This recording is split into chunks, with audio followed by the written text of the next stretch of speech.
Shalom, selamat malam semua.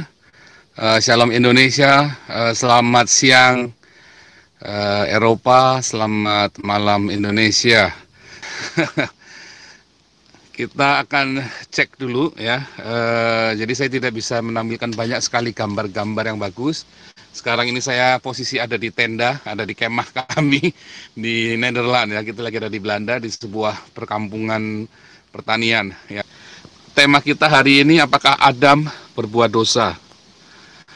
Oke, Henry Albert. Jadi kita langsung to the point dengan temanya ya. Apakah Adam berbuat dosa? Dan tema ini kemudian menjadi viral karena apologet Paulus Zhang berkeyakinan bahwa Adam tidak berbuat dosa.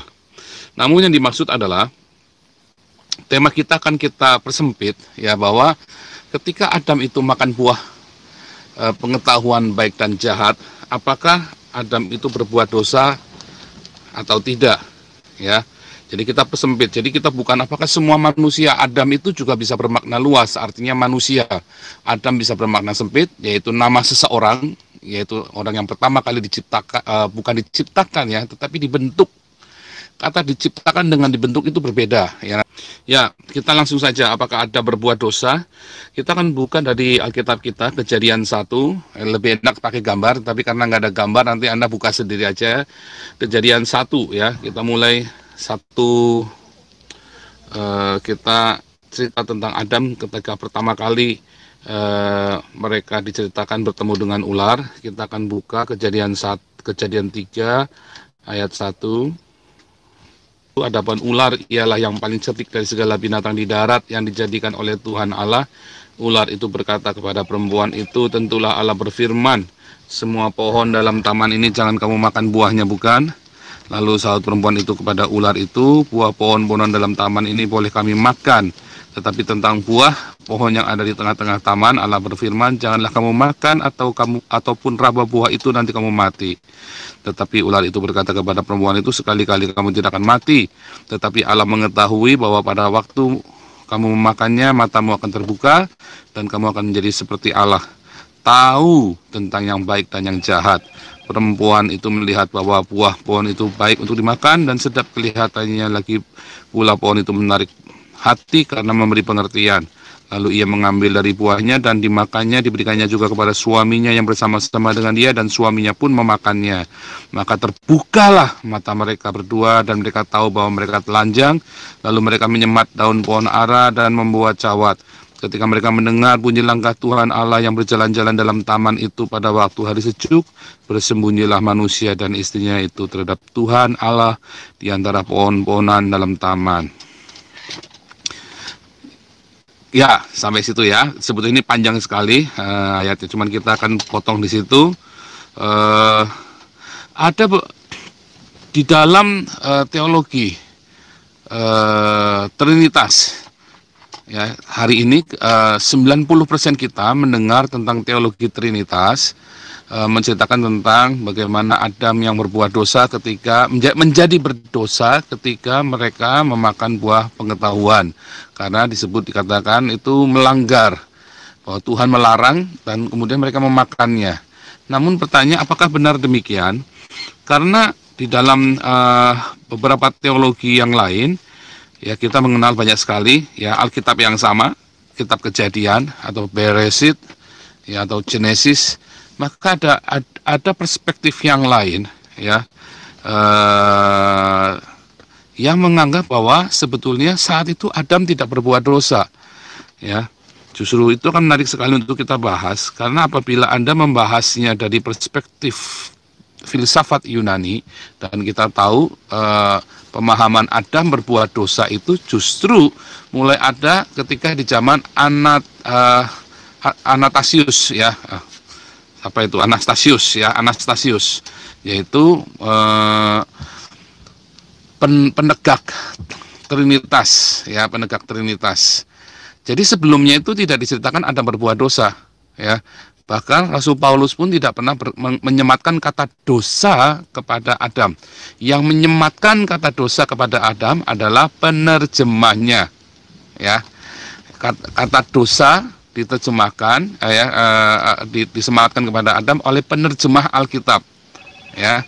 Tapi kalau kita mau lihat, kita tengok lagi di dalam Kejadian 3, drama tentang ular Adam dan Hawa di Taman Eden. Ya, sayang sekali saya nggak bisa kasih gambarnya ya, sekali lagi ya. Jadi kita langsung aja. Kita ulang dari ayat Kejadian 3 ayat 1. Adapun ular ialah binatang yang paling cerdik dari segala binatang di darat. Ya, antara cerdik, ya. Kata cerdik itu dari kata arum. Anda baca dalam Kejadian 2 ayat 25, mereka keduanya telanjang, manusia dan istrinya, tetapi mereka tidak merasa malu. Kata telanjang juga berasal dari kata arum, tapi mereka tidak merasa malu. Jadi yang pertama ada ular yang arum, kedua ada manusia yang telanjang. Dua-duanya arum.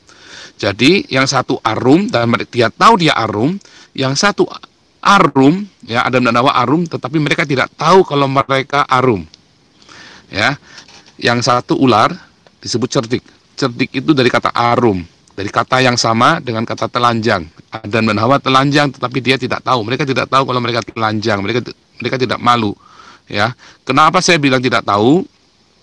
Nanti kita akan lihat, ya, karena setelah mereka makan buah pengetahuan, mereka jadi tahu kalau mereka telanjang. Siapa yang kasih tahu kamu? Ya, karena apakah kamu makan buah? Nah, setelah mereka makan buah, baru mereka tahu kalau mereka telanjang. Jadi kata arum itu bisa kita identikan dengan kata tahu, mengerti, memahami, membuka. Ya, jadi ular cerdik dari kata arum dalam bahasa Ibrani, manusia telanjang tetapi tidak malu. Dari kata Ibrania, manusia juga arum. Ya.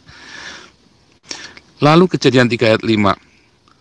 Ular itu berkata, "Oh, tetapi Allah mengetahui pada kamu memakan buah pengetahuan itu, matamu akan terbuka, kamu akan jadi arum." Ya. Dan kamu akan jadi seperti Allah, tahu yang baik dan tahu yang jahat. Dan mereka makannya dan terjadi benar. Ya. Lalu apakah Adam itu berbuat dosa? Saat itu, apakah ular menipu? Tidak, ular mengatakan hal yang benar. Ya, Adam pun ketika makan benar-benar terbuka. Nah, nanti kita akan lihat di endingnya, di kesimpulannya ya, mengapa semua itu terjadi. Tapi peristiwanya dulu kita runut. Ya, peristiwanya itu kita runut. Lalu kita lihat, ya, apa yang terjadi setelah mereka arum. Maka mereka jadi tahu, Adam dan Hawa jadi tahu yang baik dan yang jahat. Nah, sekarang kita balik. Ya, kata dosa, kita lompat ke kata dosa ya. Apabila mengetahui yang baik dan jahat adalah sebuah dosa, maka pertanyaannya, mengapa Tuhan menaruh buah pengetahuan itu di tengah? Apakah untuk mencobai? Begitu konyolkah Tuhan? Yehova ya, saya kata Yehova itu saya jadi kata Tuhan ya, TUHN huruf besar semua. Begitu konyolkah Yehova Elohim ini, Tuhan ini, sehingga menaruh buah pengetahuan baik dan jahat di tengah-tengah Taman Eden itu untuk mencobai mereka. Nah, sebetulnya bukan masalah mereka tahu dicobai atau tidak dicobai. Kalau kita lihat kata dosa ya berasal ya dari kata hamartia. Ya, yang kalau kita buka di dalam Roma, ya kita buka di dalam Roma 5 ya ayat 12. Kita buka ya, Roma 5 ayat 12. Sebab itu sama seperti dosa telah masuk ke dalam dunia oleh satu orang, dan oleh dosa itu juga maut. Demikianlah maut itu telah menjalar kepada semua orang, karena semua orang telah berbuat dosa. Ada dua hal, satu ada dosa, satu ada maut. Ya, satu ada dosa, satu ada maut. Nah, kata dosa di situ berasal dari kata hamartia. Kata hamartia di dalam Perjanjian Baru, ya, kita tarik ke Perjanjian Lama, ada pertama kali disebutkan kepada Kain. Kata hamartia, yaitu dosa, yang di dalam Roma 5 ayat 12 itu, disematkan pertama kali kepada Kain di dalam Kejadian 4 ayat 7. Ya. Apakah mukamu tidak akan berseri jika engkau berbuat baik, tetapi jika engkau tidak berbuat baik, dosa sudah mengintip di depan pintu. Ia sangat menggoda engkau, tesuka, tetapi engkau harus berkuasa atasnya. Jadi satu, ya, ada yang namanya dosa, berasal dari hamartia. Nah, karena ada hamartia ini, ya, maka manusia kehilangan kemuliaan Allah. Nah, lihat, kita kembali. Jadi, waktu Adam dan Hawa memakan buah pengetahuan dan baik, buah pengetahuan baik dan jahat, mereka jadi tahu, mereka jadi arum, terbuka matanya. Terbuka dan mereka tahu bahwa mereka telanjang. Sama seperti ular adalah binatang yang paling arum, binatang yang paling cerdik, binatang yang paling cerdas, binatang yang tahu, ya. Dan waktu mereka makan buah pengetahuan baik dan jahat, maka Adam dan Hawa menjadi arum. Kalau mereka itu arum, mereka tahu kalau mereka tahu. Tadinya mereka tidak tahu kalau mereka tahu, ya. Kemudian kita kembalikan kepada kata hamartia. Apakah hamartia itu? Hamartia itu adalah meleset dari sasaran. Kata hamartia adalah meleset dari sasaran. Anda bisa lihat ini ya, meleset dari sasaran. Semoga kelihatan. Kalau Anda melemparkan sebuah panah, panah itu tidak mengenai lubang yang kuning, maka Anda sedang meleset dari sasaran. Nah, panah itu harus mengenai tepat yang di tengah itu. Kalau Anda meleset dari tengah itu, maka namanya hamartia. Itulah kata hamartia, arti hamartia. Ya. Jadi apakah hamartia kita? Hamartia kita sudah ditentukan, goalnya kita itu sudah ditentukan oleh Tuhan, yaitu di mana? Di dalam, kalau Anda baca dalam Kejadian, goalnya kita ditentukan di dalam Kejadian 1 ayat 26. Ya, kita buka. 1 ayat 26. Berfirmanlah Allah, baiklah kita menjadikan manusia menurut gambar dan rupa kita. Supaya apa? Tujuannya. Tujuan Anda dan saya ini diciptakan dulu itu supaya apa? Tujuan Adam dan Hawa ini diciptakan itu apa? Supaya mereka berkuasa atas ikan-ikan di laut dan burung-burung di udara dan atas ternak dan atas seluruh bumi dan atas segala binatang yang merayap, melata dan yang merayap di bumi. Supaya mereka berkuasa. Ya. Terus, lihat ayat 28. Kemudian Allah menciptakan menurut gambar dan rupa Elohim. Adam dibentuk, bukan diciptakan ya, dari kata membentuk, poieio ya dalam bahasa Yunaninya. Yesus juga, bukan dari kata poieio. Kata poieio itu artinya menciptakan, dari nggak ada jadi ada. Tapi ini membentuk dari bahan yang ada, ya dari tanah liat yang terhampar, kemudian dibentuk. Nah itu dibentuk. Adam itu dibentuk. Langit dan bumi itu diciptakan, ya. Tapi Adam dan Hawa itu dibentuk, ya. Lalu Elohim memberkati mereka, lalu Elohim berfirman kepada mereka, beranak cuculah dan bertambah banyak, beranak cuculah dan bertambah banyak, ya, beranak cuculah dan bertambah banyak, penuhilah bumi dan taklukkanlah itu, berkuasalah atas ikan-ikan di laut dan burung-burung di udara, atas segala binatang yang merayap di bumi. Diulangi lagi ya. Lalu waktu Adam dan Hawa di Taman Eden, apakah mereka beranak cucu dan bertambah banyak? Enggak. Jadi mereka justru sedang hamartia. Kalau mereka tetap di Taman Eden, maka Adam dan Hawa akan hamartia, akan berdosa justru. Mengapa? Karena firman Tuhan disuruh Adam, kamu harus beranak cucu dan bertambah banyak. Tetapi Adam dan Hawa selama di Taman Eden, dia tidak beranak cucu dan bertambah banyak. Bagaimana beranak cucu? Mereka sama-sama telanjang aja, mereka nggak tahu kalau mereka telanjang kok. Mereka telanjang nggak kepengen kok, nggak nafsu kok, laki-laki perempuan tapi nggak nafsu. Bagaimana mau punya anak? Kalau nggak punya anak, hamartia, orang disuruh targetnya adalah mereka harus beranak cucu dan penuhi bumi.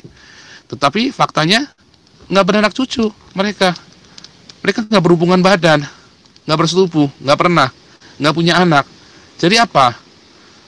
Hamartia, meleset mereka. Justru kalau mereka tetap di Eden, mereka kan hamartia. Makanya masuklah ular, memprovokasi mereka. Ular datang, mereka memprovokasi Adam, memprovokasi Hawa. Kemudian diprovokasilah Hawa. Kemudian dia makan buah pengetahuan itu. Dan dia jadi tahu. Setelah dia jadi tahu, maka firman Tuhan datang kepada Hawa. Ya, kamu akan birahi kepada suamimu. Ya, Kejadian 3. Setelah mereka tahu, mereka telanjang, maka mereka dikasih diberi birahi itu. Kenapa mereka harus pergi keluar? Setelah mereka tahu yang baik dan jahat, di Taman Eden tidak ada yang jahat. Mana ada yang jahat di sorga? Ya, Eden itu Firdaus ya. Jadi kalau Anda mati, nanti Anda masuk Eden. Ada yang percaya kepada Yesus, Anda mati, Anda masuk Eden. Eden itu sama dengan Firdaus. Kalau Anda tidak percaya Yesus, Anda mati, Anda masuk alam barzah, ke Seul, ke Hades. Tetapi kalau Anda mati di dalam kondisi percaya kepada Yesus Kristus, Anda akan masuk Eden, Firdaus. Di dalam Eden dan Firdaus tidak ada yang namanya dosa, tidak ada yang namanya kejahatan. Bagaimana mungkin ada dosa di Taman Eden? Ya, jadi kalau mereka sudah makan buah pengetahuan baik dan jahat, bagaimana mereka bisa tahu yang jahat? Orang di Eden itu nggak ada yang jahat. Ya, coba kita balik lagi perintahnya. Mereka harus menaklukkan bumi loh. Dan Eden itu bukan Haaretz ya. Eden itu ditaruh di Haaretz. Eden itu adalah sebuah kondisi. Hadirat Allah ada di sana. Itulah sorga di bumi, itulah kerajaan Allah di bumi. Jadi waktu Adam di Eden, dia nggak akan tahu yang namanya jahat. Waktu Adam di Eden, dia tidak tahu yang namanya birahi. Mereka nggak bisa bersetubuh di Eden. Karena Yesus berkata, kalau nanti kamu mati di hari kebangkitan, ya kamu akan hidup seperti malaikat di sorga. Artinya apa? Nggak ada kawin mengawinkan lah. Di Eden itu nggak ada kawin mengawinkan. Bagaimana mau kawin mengawinkan? Di Eden itu nggak ada kawin mengawinkan. Karena nggak ada tes suka. Tidak ada hawa nafsu. Tes suka itu adanya di darah. Nanti kita belajar tubuh jiwa roh. Tes suka itu adanya di darah. Ya, ada di jiwa kita. Ya, tes suka itu ada di darah, di jiwa kita. Nah, jadi saudaraku, ketika Tuhan berkata, beranak cuculah dan bertambah banyak. Tapi manusia nggak beranak cucu, nggak bertambah banyak di Eden. Justru manusia beresiko hamartia, berbuat dosa. Ketika manusia makan buah pengetahuan baik dan jahat, itu tidak berdosa. Karena Tuhan tidak pernah melarang.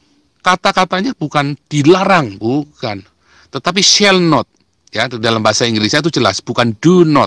Anda baca King James mau terjemahan apapun, King James, The Net Bible, NIV, tulisannya shall not. Kalau Tuhan melarang, dia akan berkata do not. Ya, Anda perhatikan kata do not dan shall not. Dalam bahasa aslinya pun sama, bukan do not. Do not itu dilarang, tidak boleh. Tapi ini kata shall not, kamu tidak akan. Ya, kalau artinya apa? Itu sebuah kondisi, kamu tidak akan. Sebab kalau kamu makan, kamu mati. Ya. Nah, tetapi kenyataannya mereka makan. Nah, sehingga mereka jadi tahu, kamu akan makan, tapi kamu mati. Nah, itu adalah sebuah cerita yang panjang. Kamu makan, kamu akan mati. Shall not. Jadi bukan saat itu kamu mati, karena ada shall not. Kamu akan mati. Jadi kalau kamu makan, di masa mendatang, kamu akan makan. Ya, dan Yehova Elohim Maha Tahu. Makanya bilangnya shall not. Tapi shall not, kamu makan, akhirnya kamu makan, maka kamu harus mati. Tetapi apakah itu sebuah hamartia? Bukan. Justru ketika Adam dan Hawa memakan buah pengetahuan baik dan jahat, maka dia menjadi seperti Allah, divine seperti Allah. Dan ya, kalau Anda baca di dalam Kejadian 3, mereka menjadi seperti salah satu kita, seperti di antara kita. Mereka menjadi seperti kita. Artinya kita menjadi Elohim, ya. Adam dan Hawa itu menjadi seperti Elohim. Dia menjadi divine, dia tahu yang baik dan yang jahat, ya. Tadinya Adam hanya tahu yang baik saja. Ya, iblis hanya tahu yang jahat, Adam hanya tahu yang baik. Tetapi kemudian Adam dan Hawa makan buah pengetahuan, maka dia menjadi bijaksana, dia menjadi arum, lebih arum daripada ular. Dia arum. Makanya Yesus berkata, cerdik seperti ular, tulus seperti merpati. Kita harus arum seperti ular, tapi kita harus tulus seperti merpati. Kita harus tahu firman Tuhan, kita harus tahu yang baik, tahu yang jahat. Tetapi kita harus tulus seperti merpati, seperti kita punya Roh Kudus di dalam kita. Jadi kita harus arum, bukan menjadi ular, tetapi kita arum, ya. Dan kita harus tulus, ya. Nah, kemudian kita tahu makan buah pengetahuan baik dan jahat, karena mereka sekarang sudah tahu yang jahat, maka mereka nggak boleh kekal lagi. Karena kalau mereka kekal, mereka sama seperti Elohim. Mereka akan menjadi Yehova Elohim, menjadi tandingan. Mengapa? Karena mereka sudah tahu yang baik dan jahat, dan kapasitas mereka bukan Yehova Elohim, tapi mereka menjadi Elohim. tapi mereka bukan Sang Yehova, Sang Elohim, bukan Ha Elohim, bukan Ha Eloah. Ada kata Ha Eloah. Mereka menjadi Elohim, tapi bukan Ha Eloah. Ya, seperti banyak sekali kurios, tapi hanya Yesuslah Ho Kurios, Sang Adonai, Sang Tuan. Saudara harus bedakan itu. Ya. Jadi Anda harus bedakan, saudara harus mengerti hal-hal seperti ini. Anda harus detil, Anda harus jeli. Ya. Oke, jadi sekarang kita balik. Adam dan Hawa sekarang tahu bahwa mereka tahu. Dan mereka kemudian diberi tes suka. Setelah diberi tes suka, mereka menggenapi Kejadian 1 ayat 28. Mereka beranak cucu dan bertambah banyak. Dan mereka melahirkan anak. Setelah keluar dari Taman Eden. Jadi, justru di luar Taman Eden, maka goalnya itu di luar Taman Eden, goalnya ini tercapai, yaitu mereka beranak cucu, mereka bertambah banyak, mereka menaklukkan bumi. Buktinya apa? Kalau Anda buka di Kejadian 3 ayat 17, ada satu terjemahan, ya, balik lagi, itu terjemahan yang kita miliki adalah terjemahan versi Trinitas, pemahaman Trinitas, ya, yang mulai dari Anastasius, ya. Anastasius mempunyai versi, ya, kata Adam berbuat dosa itu mulai dari zaman Anastasius. Kejadian 3 ayat 17, kalau Anda baca The Net Bible, mereka punya terjemahan yang cukup bagus sekali di The Net Bible itu. Kejadian 3 ayat 17, lihat, lalu firman-Nya kepada manusia, ini LAI, ya, karena engkau mendengarkan perkataan istrimu dan memakan dari buah pohon yang telah kuperintahkan kepadamu, jangan makan daripadanya, maka terkutuklah tanah karena engkau. Dengan bersusah payah engkau akan mencari rezekimu dan dari tanah seumur hidupmu. Coba lihat The Net Bible.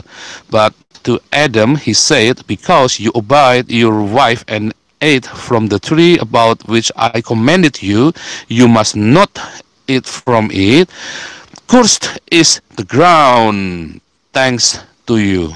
Tanah yang terkutuk itu berterima kasih kepadamu. Jadi, ketika alam ciptakan langit dan bumi, bumi belum berbentuk dan kosong. Dan arti kacau balau. Karena iblis lempar ke Haaretz, ke alam jasmania, dan itu kacau balau. Dan Tuhan menciptakan terang, dan kemudian mulai diciptakan semua ciptaan. Tapi bumi tetap kacau. Tetapi kemudian buatlah sebuah Eden, dan Adam dan Hawa ditaruh di Eden, dan itu Eden itu ada di dalam hadirat Allah. Nah, Adam dan Hawa ada di Eden, ya. Nah, saya nggak ada gambarnya. Eden itu dari mulai Mesopotamia, dari mulai Iran yang namanya Elam, ditarik ke bawah tegak lurus. Jadi di daerahnya ditarik lurus, nanti tembusnya ke Yatrib, Madinah, sampai ke Petra, Yordania. Ya, itulah Eden, kotakan itu, ya. Kotakannya Eden itu. Jadi setelah Eden itu diangkat, sekarang jadi gurun Arabia. Dari tempat yang sangat subur menjadi padang gurun. Karena tanah itu menjadi terkutuk, ya. Karena diangkat hadirat Allah, dan itu jadi padang pasir yang mati, tandus. Nah, kemudian balik lagi, Adam dan Hawa kemudian dia keluar, diusir ke timur, dan dia mengusahakan dunia nih, ya, hak itu. Jadi dari sanalah kamu diambil, kamu dikembalikan ke sana lagi. Suruh mengelola. Setelah dia dipelihara di Eden, kita nggak tahu dalam kekekalan, karena mereka nggak berumur di sana, kekal, ya. Tapi setelah mereka makan buah pengetahuan dan baik dan jahat, mereka harus keluar dari Eden. Di luar Eden umur manusia dihitung karena ada kematian. Umur itu dihitung karena kita mati. Kalau kita nggak mati, maka karena ada kefanaan, maka umur dihitung, ya. Usia itu dihitung karena ada kefanaan. Adam keluar, ya, ke Haaretz. Tadi mereka di Eden, ya, terus kemudian keluar. Nah, mereka keluar dari Eden. Eden adalah sebuah hadirat, ya. Eden adalah sebuah hadirat Tuhan, di mana ada hadirat Tuhan, maka di situ ada kekekalan, maka di situ ada ada proteksi dari yang ilahi, dari Yehova Elohim. Kemudian mereka keluar, ya, dari Eden, dan lihat, mereka mulai mengusahakan tanah yang terkutuk, tanah yang penuh dengan onak duri itu diusahakan sama Adam, ya. Di Eden tidak ada onak duri, tapi di luar Eden itu banyak onak duri, dan mereka benar-benar upayakan tanah itu, dan tanah itu menjadi subur, dikelola. Nah, Salah satunya, contohnya nih ya, contoh yang di modern ini, ketika orang-orang Yahudi itu balik ke Israel, ke tanah Israel, ke Venesia, ke daerah Venesia itu ya, itu dulu tandus, tapi kemudian mereka kembali, dan tanah itu kemudian menjadi tanah yang paling subur di dunia. Ya, Israel sekarang negara paling subur di dunia. Tidak ada tempat yang tandus, mereka ditanami semua, mereka punya drainase yang bagus, mereka punya buah hasil-hasil pertanian terbaik di seluruh dunia. Dan kemudian orang-orang Yahudi ini, dia mulai kelola Ethiopia. Ethiopia 20 tahun itu masih ada famine, ada kelaparan. Ya, 20 tahun ada kelaparan, tapi kemudian hari ini dikelola oleh Yahudi. Ethiopia menjadi salah satu pengekspor agriculture terbaik di dunia, 20 besar. Tanah yang terkutuk itu berterima kasih kepadamu, karena dikelola, diupayakan, diusahakan. Taklukkanlah bumi, kuasailah, taklukkanlah. Itu misi, itu adalah goalnya Adam. Taklukkanlah bumi, kuasailah, beranak cuculah. Itu goalnya. Kalau dia tidak menguasai bumi, maka dia tidak goal. Kalau dia cuma di Taman Eden, maka dia justru akan hamartia. Karena goalnya penciptaan manusia itu untuk menguasai seluruh bumi, bukan cuma Eden saja, tapi seluruh bumi ditaklukkan, dikuasai. Dan goalnya Adam adalah beranak cucu, penuhi bumi, seperti hari ini. Jadi kita ini adalah goal. Jadi Adam itu melakukan goalnya Allah. Ya. Nah, sekarang kita balik ke Roma 5 ayat 12. Lalu mengapa ada kematian di sana? Mengapa? Apa yang dimaksud di dalam Roma 5 ayat 12? Coba kita lihat Roma 5 ayat 12. Jadi kita balik, hamartia itu, kata hamartia atau dosa, pertama kali dilekatkan kepada Kain ketika dia mau bunuh Habil. Ketika Kain mau bunuh Habil, hamartia itu, kamu hamartia mengintip di pintu. Ya, hamartia itu sudah mengintip. Kalau kamu tidak kuasai tesukahmu, ingat, tadinya tesukah pertama diberikan kepada manusia dari Hawa, supaya mereka bisa beranak cucu. Tetapi tesukah itu kemudian diumbar. Kain itu mengumbar tesukahnya. Harusnya dia bisa nggak hamartia, tetapi dia bilang, kamu harus kontrol tesukahmu. Kalau kamu tidak menang atas tesukahmu, maka tesukah yang akan berkuasa atas kamu, maka hamartia. Nah, ketika dia hamartia, maka ada pembunuhan yang pertama di muka bumi. Makanya Kain membunuh Habil. Itulah pembunuhan pertama. Maut masuk melalui satu orang yang namanya Kain. Ya, jadi bukan melalui Adam dan Hawa. Dan kemudian melalui satu yang bernama Kain itu dalam kita Roma 5 ayat 12 ayat 12 ya.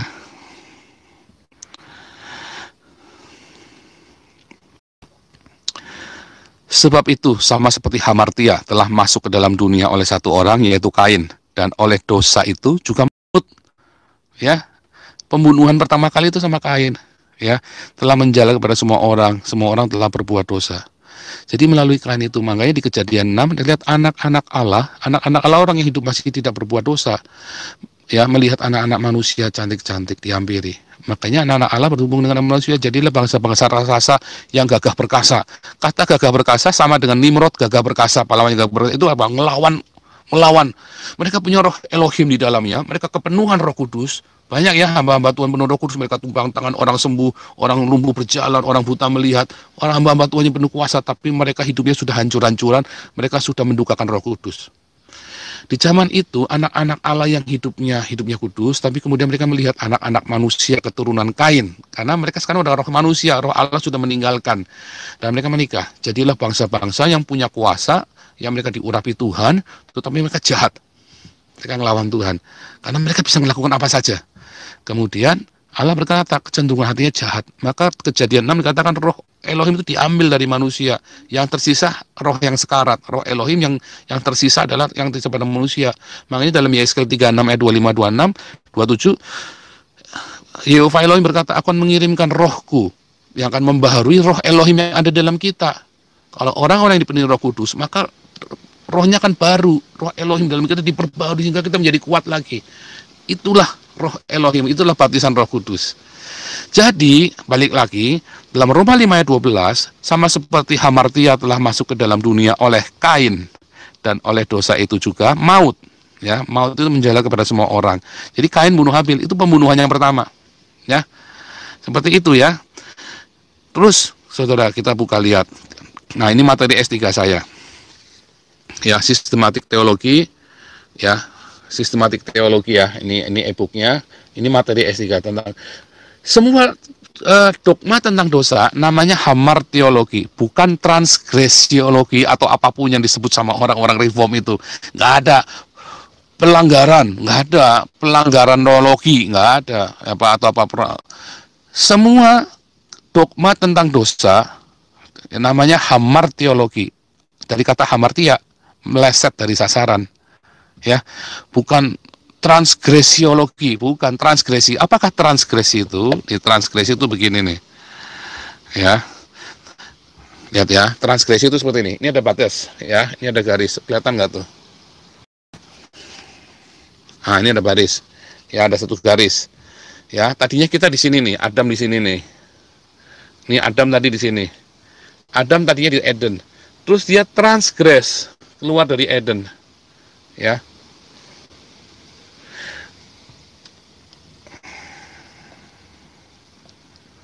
Nah, Adam tadinya di Eden, lalu dia transgres, melangkah keluar dari batas itu. Ya, melangkah keluar dari Eden. Dia pergi, transgresi, dia melangkah keluar dari Eden, pergi ke Haaretz. Itulah transgresi. Jadi bukan pelanggaran, melanggar pagar. Ya, tetapi bukan pelanggaran dalam arti negatif. Pemikiran Anda ketika ada kata transgresi artinya bukan dari kata transgresi ya. Terjemahkan menjadi transgresi, tapi itu sebuah artinya katanya melangkah keluar, melangkah dari satu tempat ke tempat yang keluar dari batasnya, itulah transgresi. Jadi memang Adam melakukan transgresi, tapi bukan hamartia. Justru ketika Adam melakukan transgresi itu, ya, maka goalnya Adam untuk memenuhi bumi, untuk beranak cucu dan memenuhi bumi, dan untuk menaklukkan, menguasai bumi. Hari ini manusia itu, dia kuasai bumi, dia ciptakan teknologi, dia rekayasa genetik, dia takluk dengan segala macam cara dia supaya bumi itu dikelola dengan baik. Kalau manusia mengelola bumi dengan cinta, maka bumi akan membalasnya dengan cinta, dengan kelimpahan, dengan kemakmuran. Tetapi ketika manusia mengelola bumi dengan keserakahan, maka bumi ada batas homeostatisnya. Ya. Jadi saudara tahu sekarang kata hamartia dan kata transgresi. Ya.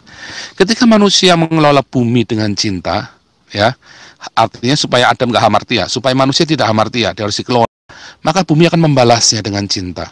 Tetapi ketika manusia mengelolanya dengan keserakahan, maka bumi akan melewati batas homeostatis, batas kemampuan alam untuk memulihkan dirinya. Akhirnya apa? Terjadi bencana. Ya, inilah bencana-bencana yang terjadi itu karena bumi melewati batas homeostatisnya. Baik itu erupsi gunung berapi, banjir, ya, puting beliung, kebakaran hutan, itu karena bumi melewati batas homeostatisnya. Oke, semoga saudara bisa bingung ya, bisa jelas ya. Nah, kalau saudara-saudara yang masih kenapa saudara nggak bisa menerima penjelasan ini? Saya berdoa supaya Roh Kudus melembutkan hatimu. Ketika saudara mau mempelajari sebuah perkara, tanggalkan yang lama, saudara terima yang baru. Kemudian biar hati kita punya conscience, ada Roh Allah. Nah, Roh Allah di dalam hidupmu ada yang lemah. Kenapa? Karena Anda tidak dipenuhi Roh Kudus. Tapi kalau Anda Roh Allahnya kuat, Anda serahkan kepada Tuhan. Membiarkan semua kerangka-kerangka dogma itu dihancurkan. Ya, oke. Jadi, saudaraku, lihat, kalau Anda mengelola bumi dengan cinta, seperti mandat kepada Adam, taklukkanlah, penuhi, beranak cucu, taklukkan, maka bumi akan membalasmu dengan cinta. Tapi kalau Anda mengelola bumi dengan serakah, Anda melahirkan anak-anak dengan penuh nafsu, yang anak-anak yang bukan hasil hubungan yang benar ya, tapi hubungan yang tidak baik, baik itu perselingkuhan, baik itu perzinahan, ya, itu maka anak-anak itu akan membalas kita, ya, bumi akan membalas kita. Dan akhirnya dalam suatu titik melampaui batas homeostatis. Anda nanti browsing apakah arti homeostatis. Homeostatis adalah kemampuan alam atau ekosistem untuk melestarikan dirinya sendiri. Ada batasnya. Ketika melalui batas itu maka terjadi bencana, terjadi revolusi, ya, baik itu erupsi gunung berapi maupun banjir dan segala macam. Nah, balik lagi ya. Satu, Adam tidak melakukan hamartia, sebab hamartia artinya adalah meleset dari target. Meleset dari targetnya Adam adalah beranak cucu, penuhi bumi, dan menaklukkan bumi. Bukan Eden, ya, tetapi bumi, Haaretz.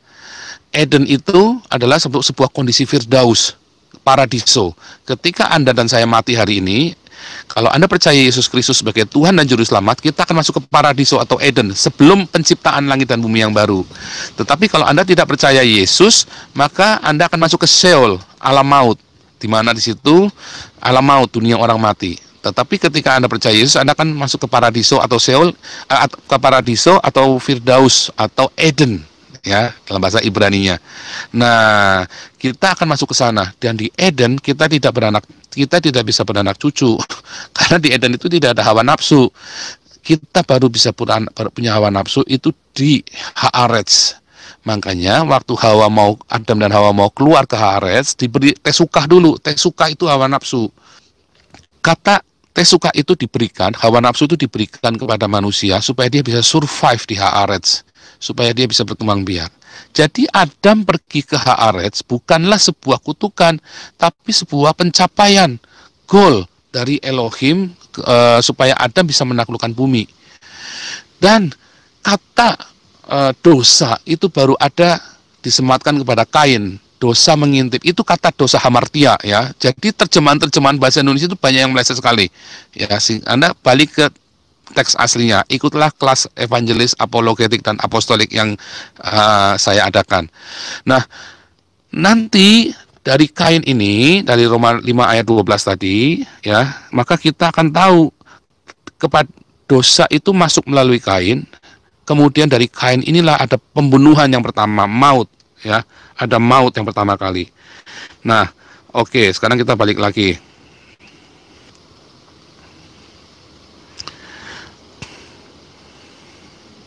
Sebentar ya, mana tadi Roma 5 ayat 12 ya, kita akan ke Roma 5 ayat 12 dulu.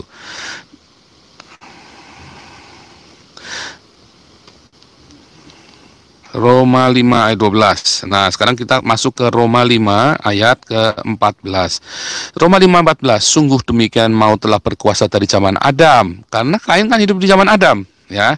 Sampai zaman Musa juga atas mereka yang tidak berbuat dosa. Jadi ada yang nggak melakukan hamartia, ada. Tetapi itulah yang gambaran yang akan datang, itu Adam, ya.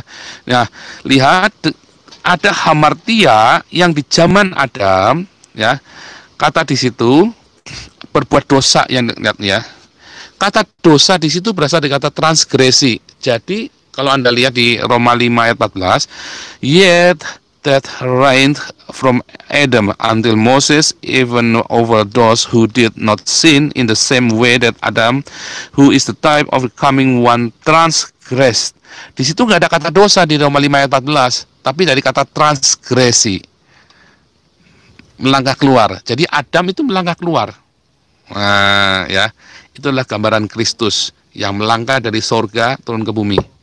Ya, di dalam Filipi 2 ayat 6. Yesus Kristus dalam kesetaraannya dengan Elohim, ia mengosongkan dirinya menjadi sama seperti manusia, dan taat sampai mati kayu salib. Ia turun dari sorga ke bumi, transgresi. Ya, Yesus Kristus melakukan transgresi dari sorga, dari kekekalannya kepada dunia yang fana, sama seperti Adam melakukan transgresi, ya, harus transgresi. Ayat 15, tetapi karunia Allah tidak sama dengan transgresinya Adam. Karunia, sebab jika pelanggaran satu orang, semua transgresi tadi, maka semua orang telah jatuh ke dalam kuasa mati, ya. Adam keluar dari Eden, maka dia harus mati. Karena dalam kekekalan dia tahu yang baik dan jahat, ya. Tetapi jauh lebih besar kasih karunia Allah, karunia dilimpahkannya kepada semua orang karena satu orang, yaitu Yesus Kristus. Jadi ketika Adam harus memenuhi bumi ini, maka dia melakukan transgresi. Ketika dia transgresi di dalam dunia yang fana, maka dia harus mati. Tetapi ketika Yesus Kristus transgresi dari surga ke dunia, ia harus mati juga. Tetapi ia mati menanggung semua dosa kita, semua kesalahan pelanggar, semua dosa-dosa kita, sehingga kita bisa melangkah kembali ke Eden dan kita hidup dalam kekekalan. Adam transgresi, dia harus penuhi, ya. Karena dia bukan Elohim, dia bukan sang Elohim. Dia menjadi Elohim tetapi bukan sang Ha Eloah. Ia menjadi Elohim tetapi bukan Ha Eloah. Ya, beda ya. Paul Elohim, tapi saya bukan Ha Eloah. Saya bukan El Shaddai, saya bukan El Elyon. Ya, saya bukan Adonai. Saya adalah Elohim karena ada Roh Allah. Semua orang yang dipenuhi dengan Roh Allah, dia adalah Elohim. Anda yang dipenuhi dengan Roh Allah adalah Elohim.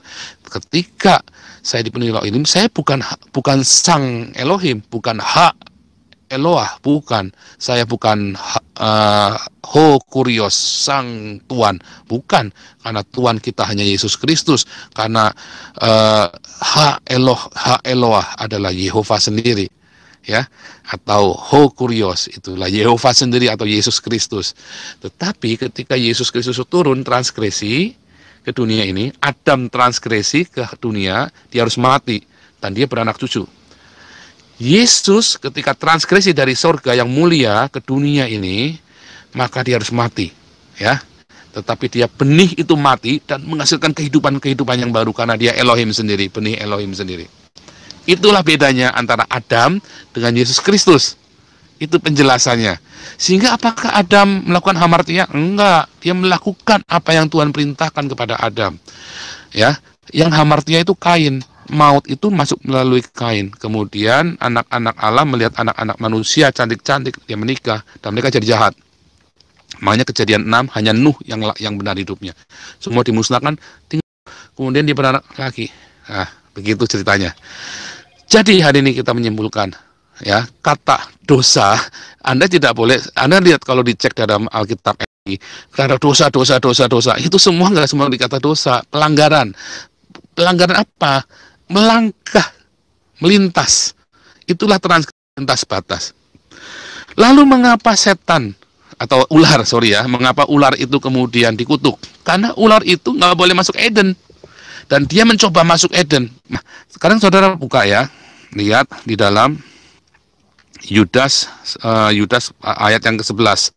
Celakalah mereka karena mereka mengikuti jalan yang ditempuh Kain, karena mereka oleh sebab upah menceburkan diri dalam kesesatan Bileam, dan mereka binasa kedurhakaan seperti Korah. Ya, disebut celaka, tapi nggak ada celaka mengikuti Adam, nggak ada. Celaka mengikuti Kain. Ya, celakalah mereka karena mengikuti jalan yang ditempuh oleh Kain. Karena Kain hamartia, berbuat dosa. Nangkep ya sekarang ya. Yudas penutup ya, Yudas 1 ayat 14. Celakalah mereka karena mereka mengikuti jalan yang ditempuh Kain. Celaka, tapi nggak ada bilang celaka ngikutin Adam. Ya, oke, itulah penjelasan. Jadi ketika ada tanya, oh ya satu lagi ya ayatnya nih ya, yang kemarin ada dibahas orang-orang di dalam 1 Timotius. Dalam 1 Timotius 2 ayat 14, lagi pula bukan Adam yang tergoda, melainkan perempuan itu yang tergoda dan jatuh dalam dosa.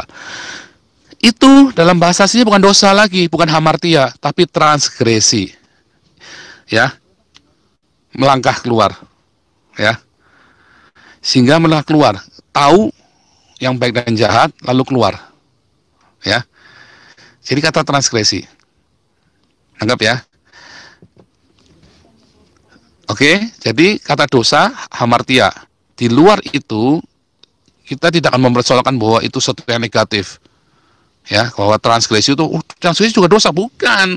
Saudara jangan campur adukan, firman Tuhan itu ditulis, bukan asal-asalan kayak pendeta reform, saya kepengen nulis, bisa, terus ganti kata mampu, kata dapat, kata suka-suka dia, nggak bisa. Alkitab itu ditulis dengan sebuah ineransi, nggak mungkin salah, dan semua ada tujuannya. Mengapa ditulis dengan kata transgresi? Mengapa ditulis dengan kata hamartia? Mengapa ditulis dengan kata tambah satu lagi deh, satu lagi ya.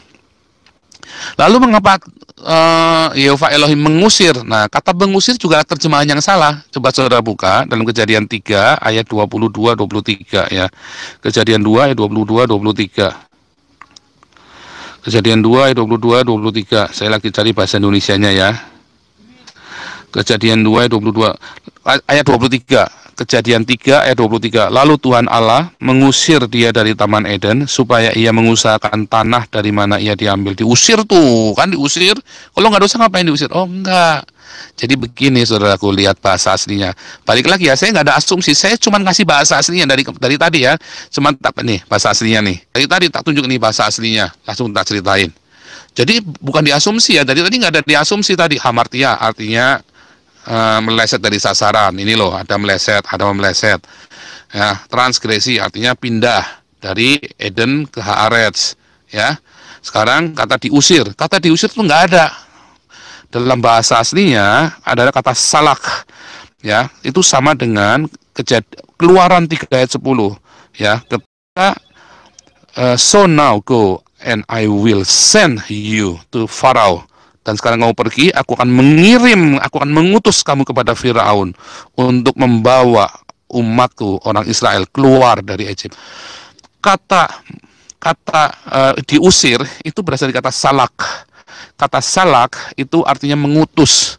Jadi sama seperti Yehova Elohim mengutus Musa kepada Firaun, sama seperti Yehova Elohim mengutus Adam dan Hawa keluar dari Eden kepada dunia yang jahat.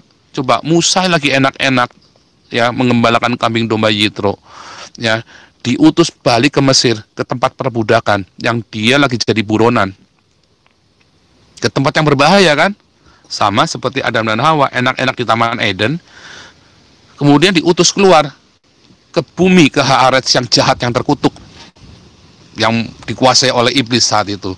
Untuk apa? Untuk mengelola, menguasai, menaklukkan di dalam nama Yesus Kristus. Ya kan? Sama seperti Anda dan saya. Nah, itu juga sama seperti ada di dalam Matius 10 ayat 16. Lihat, aku mengutus kamu seperti domba ke tengah serigala. Apostelen. Jadi di dalam bahasa Septuaginta, Kejadian 3 ayat 23 tadi, maka kurios theos, apostelen, ya, mengutus Adam dan Hawa keluar. Apostelen. Kita dipanggil dari gelap kepada terang yang ajaib, tapi kemudian kita diutus kepada serigala-serigala. Adam diutus ke dunia yang terkutuk. Musa diutus kepada tanah Mesir, tempat perbudakan, tempat dia jadi buron. Kita, orang percaya, kita diutus kepada dunia yang jahat, kepada serigala-serigala. Sama, apostel atau salak, mengutus. Ya, Adam diutus, Musa diutus, Paul diutus, Anda diutus. Bukan diusir. Apakah Anda diusir ke bumi ini? Enggak. Apakah Musa diusir suruh ke Mesir? Enggak. Itu diutus. Makanya Adam dan Hawa dibekali firman dulu dalam Kejadian 3. Dikasih tahu, nih kamu akan terjadi begini. Tetapi keturunanmu akan meremukan. Nah, ada perjanjiannya kekal, dikasih tetapi. Ada berkat di situ. Tanah yang terkutuk itu akan berterima kasih kepadamu. Ya, tanah Kejadian 3 ayat 17.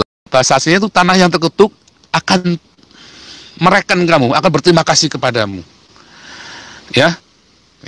Nah, hari ini kita belajar tentang apa itu dosa. Jadi Adam dan Hawa itu nggak berbuat dosa, tapi justru Adam dan Hawa menggenapi. Makanya Yesus disamakan dengan Adam. Ya, tetapi Adam transgresi, Yesus juga transgresi, turun dari surga ke bumi. Ya. Adam transgresi dari Eden ke Haaretz, Yesus juga sama. Ya, dari surga ke bumi, dan harus mati. Kalau sudah transgresi itu harus mati. Yesus harus mati, masuk ke lubang yang paling dalam. Tapi Yesus adalah Eloah sendiri. Ya, dan Adam tugasnya beranak cucu secara daging. Yesus tujuannya menghasilkan benih-benih Elohim, benih-benih ilahi. Adam menghasilkan benih-benih manusia jasmania. Yesus menghasilkan benih-benih rohania. Mereka punya tugasnya masing-masing. Ya, begitu. Karena manusia memang menghasilkan benih-benih jasmani, keinginan seorang laki-laki, ya. Tapi Yesus membuat kita menjadi anak-anak Allah bukan karena keinginan seorang laki-laki, melainkan oleh karena iman percaya kita kepada Yesus Kristus. Nah, itulah. Jadi Adam dinamakan hamartia. Kain lah, kalau sudah Yudas tadi, dia dalam Yudas pasal 11 tadi disebutkan dengan jelas bahwa Kain lah, kamu jangan ikuti jalan Kain. Jalan terkutuklah orang yang mengikuti jalannya Kain. Itulah jalan hamartia, jalan dosa, ya, yang kemudian diikuti oleh Korah dan kemudian diikuti oleh Bileam, orang-orang yang nggak bisa dikuasai, yang nggak menguasai hawa nafsu, ya. Coba lihat kalau buka dalam Kain kan, karena dia tidak bisa menguasai hawa nafsu, ya kan. Nah, itulah dosa Kain yang tidak bisa menguasai hawa nafsu. Nah, sehingga terjadi pembunuhan. Jadi pembunuhan itu banyak-banyak. Ya, saudara lihat Kain dan ada Habel dan Kain. Kenapa sih Kain bisa bunuh Habel? Gara-gara ibadah. Ya, persis orang Islam yang suka bunuh-bunuh kita toh.